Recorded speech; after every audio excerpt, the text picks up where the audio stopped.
今回は美容液の使い方をご案内します。基本的な使い方はもちろん、ポイントについてもご紹介します。シーセラムとキューソムホワイトエッセンスは直径2センチ程度手に取ります。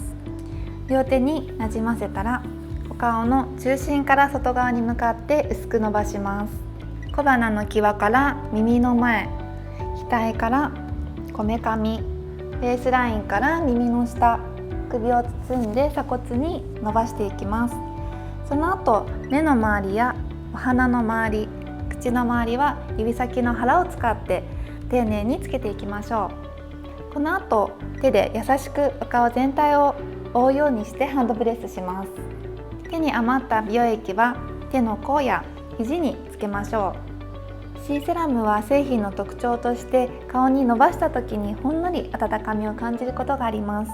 もし温かみを感じない場合でも肌に働きかけていますのでご安心ください。次にキューソムレチノ A です。パール1粒程度を手に取って同じようにお顔全体に使っていただくか、気になる額や眉間、目尻などに部分使いで使っていただくこともできます。ここでワンポイントアドバイスです。ご紹介した3つの美容液はすべて朝晩ご使用いただけます。ただし朝使う時には日焼け止めや紫外線防止効果のある化粧下地やファンデーションも合わせてご利用ください。